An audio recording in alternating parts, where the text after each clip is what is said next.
Hey everyone, excited to show you the Meopta Meostar 10x42 HD binoculars.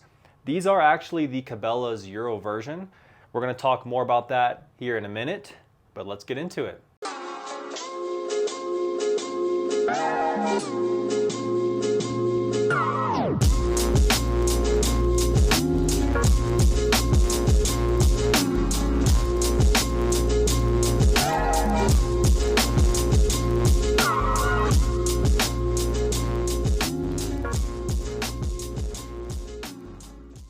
We've talked through a few Meopta products, and they do build optics for other companies.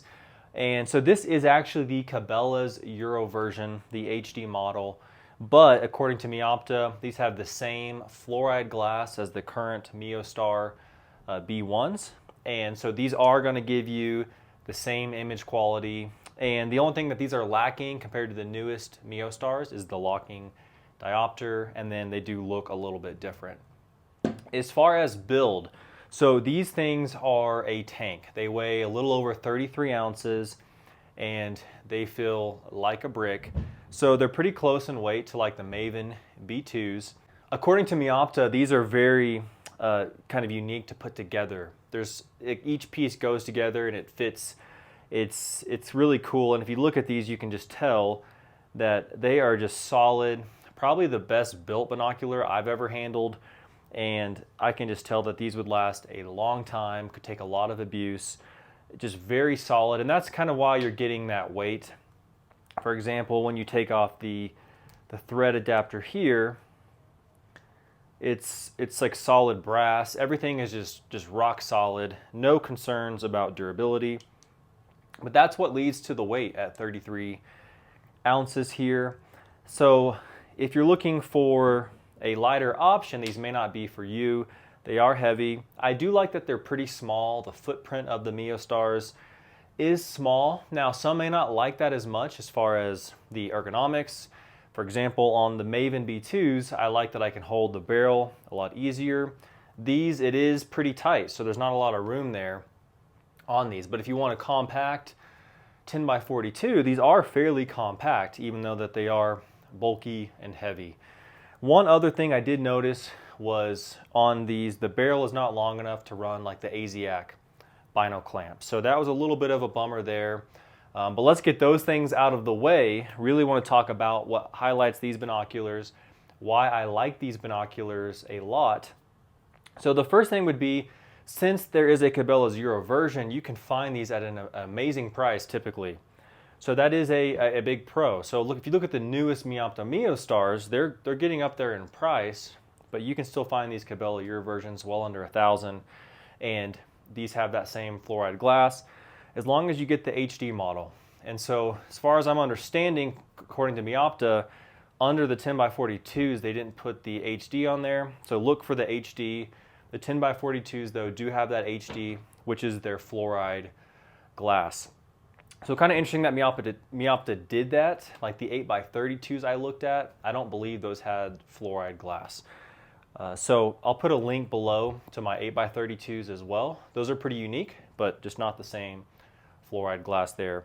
One of the biggest highlights for me is I could not find chromatic aberration with these binoculars. The colors, just everything, looking at this, even in a super, like a bright day, it is just super natural looking. The colors, it reminds me a lot of the Meostar S2 spotter that they have. This glass is for real.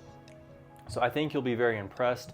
People do compare these to the Swaro SLCs. I've never looked through a Swaro, to be honest, but I wouldn't think that these are close to the SLC, but people do say that they are somewhat close. I'm assuming the Swaros are still better optically, but you could probably get close with these at a much lower price. So the chromatic aberration, if that's important to you, these are fantastic in that area.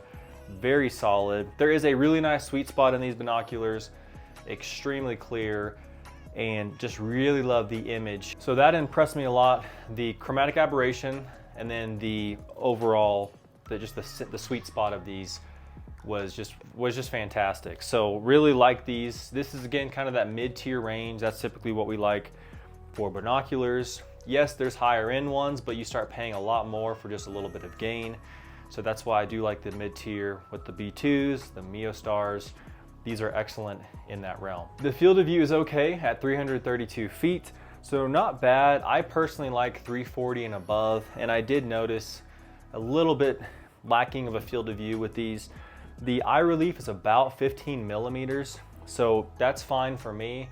Some would maybe say that that's a little bit low, especially for eyeglasses, but I think that 15 is fine if you don't wear eyeglasses. So specs are fine there, but nothing that's just like out of this world. So the specs are all pretty good, but there's nothing that's super impressive on the specs. Really what you're getting with these is the glass quality. That's what's impressive about these binoculars. I just really love the view through these. It's a very natural view. It's hard to explain, but once you take a look through these, I think you'll know what I'm saying. There's no weird tints or anything like that. I really like the natural view you get through these Meostar. So it's just a great piece of glass overall.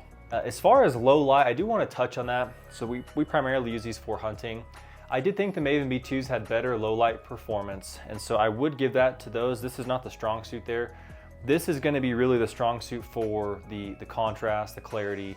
I wouldn't give low light to be the top feature of this binocular. It's not bad by any means, but I did think the B2 with the abiconic prisms was a little bit better. So if that's important to you, keep that in mind as well. You guys may have noticed I love Meopta. I've taken a look at their compacts, the 10x42s. I use their spotter. That is by far my go-to spotter. And I just think that you're getting a great optic that is built really well. The glass that they use on the Meostar is absolutely incredible. And Meopta does it in a way that's not just ridiculously expensive. They're putting out optics that can compete with some of the very high-end optics. And so they may not be beating all of those, but they're competing at a reasonable price. And so I do like Meopta in general. They've had good service. I've had to get new rubber caps. They were easy to work with. So I think Meopta is someone to look at as far as if you're looking for binoculars. I wanted to highlight these. Let me know if you've used these, if you've ever used them side by side with the